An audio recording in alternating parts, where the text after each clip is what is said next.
Quando fala assim, em mobilização das ruas, eu tenho três questões que eu gostaria muito de lhe ouvir, no sentido de se elas são impeditivas de uma mobilização ou não. Eu falo do enfraquecimento da justiça trabalhista, do enfraquecimento da força sindical e do esvaziamento da CLT. Essas três questões, elas não desmobilizam as ruas de alguma forma? Sim, desmobilizam, claro. Porque você, e não é por acaso, o Hayek dizia no seu livro clássico, né?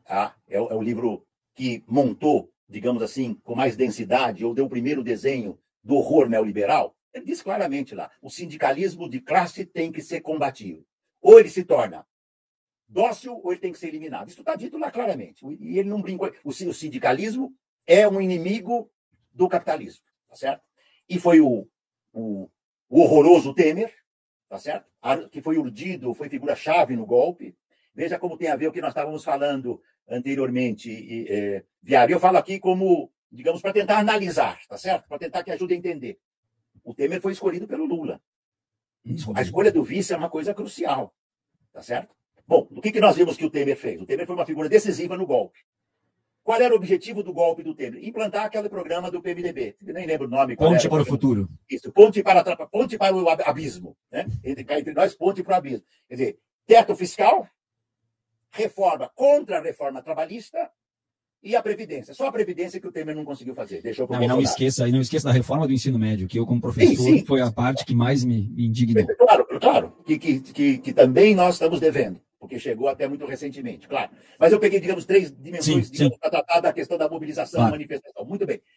A contra-reforma, eu não falo reforma trabalhista, foi uma contra-reforma de 2017, ela afetou duramente. A justiça do trabalho foi limitada, os sindicatos, veja bem, eu sempre fui, meu primeiro livro, Viaro, e eu digo isso só para datar historicamente, foi de 1980, eu era um menino, tá certo? Chamava-se O que é o Sindicalismo. Eu já era contra o imposto sindical. Entende? Eu era contra. E ainda que se eu for ler meu livro hoje, 45 anos depois, eu escreveria muita coisa diferente, eu já era contra lá o imposto sindical. Porque eu dizia, a hora que um governo vier e cortar o imposto sindical, o sindicato não vai saber o que vai fazer. Foi uma tragédia, porque o imposto sindical foi proibido, e agora ele só pode ser, tá certo, reconhecido se o trabalhador assinar que é a favor, num contexto onde o neoliberalismo tem alguns dogmas intocáveis. Um deles é o seguinte: no sindicalismo só tem mafioso e rouba a classe trabalhadora. É o oposto. Onde só tem mafioso, não é no sindicalismo. Embora no sindicalismo também, como em todo o setor, você tem para todos os gatos, para todos os lados, tá certo? Os bons, os ruins, os razoáveis, etc. Então desmobilizou, tá certo? Desmobilizou, porque você tem alguma coisa que é... E teve um segundo elemento também, um outro elemento muito importante, que eu considero um dos piores da contra-reforma trabalhista, a legalização do trabalho intermitente. Eu não sou advogado, eu sou sociólogo do trabalho. É a legalização do ilegal. Porque dizer que o trabalho é ilegal, eu legalizo e acabou. E por que eu legalizo? Porque o indivíduo trabalha, homem ou mulher. Trabalha, ganha. Não trabalha, não ganha. Ah, mas ele tem direitos trabalhistas. Bom, se a CLT é burlada, Viário, imagina como é fácil você burlar a legislação do trabalho no trabalho intermitente. Então, quantos trabalhadores ficam esperando aqui, agora pulando para o trabalho das plataformas? Eles ficam esperando aqui um chamado. 15, 20 minutos, 1 hora, 2 horas. Estão trabalhando. Eles estão esperando, eles não estão em casa vendo televisão, dormindo. Sim. Se eles forem para casa, andar 40 quilômetros, esperar uma chamada e receber uma chamada, eles não chegam no restaurante a ponto de fazer o pedido e são cancelados.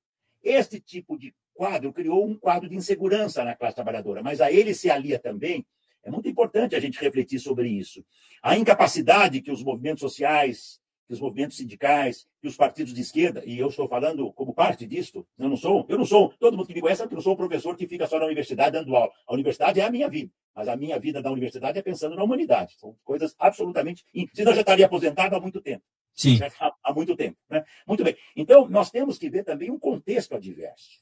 Nós tivemos muitos erros das esquerdas, no Brasil e fora, no Brasil também. Nós aprendemos, sabe, Viário, a direita devasta o país.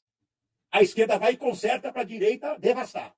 Nós desaprendemos a agir com um horizonte para além do mundo do capital. Nós consertamos.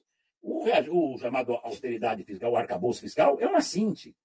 Você tem juros altíssimos para garantir que os bancos... Outro dia nós vimos a notícia, você todos devem ter ouvido ou visto, daquele presidente de marketing de um grande banco, do Banco Itaú. Ele foi deposto, ele foi demitido, acusado de exageros das suas gastos e tal. O salário do indivíduo, quando contaram lá, eu fiquei pensando se ele ganhou aquilo numa década ou num mês, porque é um absurdo. enquanto o arroxo com a condição do trabalhador bancário ou da trabalhadora bancária é enorme. Além desses problemas, nós estamos vivendo uma era, eu acho que isso vale indicar, nós estamos vivendo uma era da extrema-direita. Quer dizer, nós temos ciclos. Se nós estivéssemos falando aqui, Viário, em 2008, 9, 10, Revolução na Tunísia, Revolução nos países árabes, tá certo? Occupy Wall Street, a Inglaterra com populações, com as áreas, algumas cidades em rebelião por causa digamos, dos ataques contra taxistas, a Grécia com uma postura à esquerda ameaçando romper com digamos, a política econômica da União Europeia. Aquele período foi muito auspicioso, a era das rebeliões. 2008, 9, 10, 11, 12, a era das rebeliões não se converteu numa era de revoluções, mas numa era de contra-revolução. Nós estamos vivendo uma era terrível. Eu não preciso enumerar, tá certo? Trump, para mim, essa época de contra-revolução começou em 2016 com Trump. Quando parecia que a gente ia sair dela, o dito cujo volta de novo, entende? E você tem chance da extrema-direita ganhar a eleição parlamentar se houver eleição na Alemanha. Tem chance da extrema-direita ganhar eleição na França, chance. Tem chance de ganhar, já está no poder na Hungria, na Polônia, em vários outros países. Então, é um período difícil, entende? E tudo isso faz com que a população olhe e diz, bom, vou para a rua, não vejo uma proposta que mexe comigo, que me provoca, tá certo? E, por outro lado, eu temo porque eu estou ralando para sobreviver. Os trabalhadores uberizados, os plataformizados, trabalham 10, 12, 14, 16 horas. Não é jornada 6 por 1, não, é 7 por 0, entende? Então, eu não sei se te ajuda a entender. Claro, claro. Não adianta falar, vamos fazer uma manifestação. Não, nós desaprendemos um pouco a fazer manifestações de massa. A última grande foi muito importante, que eu me lembro, pode ter sido que tenha ocorrido outras importantes, e ocorreram outras, mas a última que marcou muito foi 2018, pela eleição do Haddad contra o Bolsonaro. Foi, inclusive, puxado pelas mulheres, lembra-se? São Paulo inteiro, várias capitais do Brasil, fizeram uma manifestação de massa importante. E ainda assim a extrema-direita usando os subterfúgios que elas usam como ninguém, né? Os hackers, a ação indigente na internet, o vilipêndio internet, tudo isso conseguiram fazer com que as eleições fossem vitoriosas.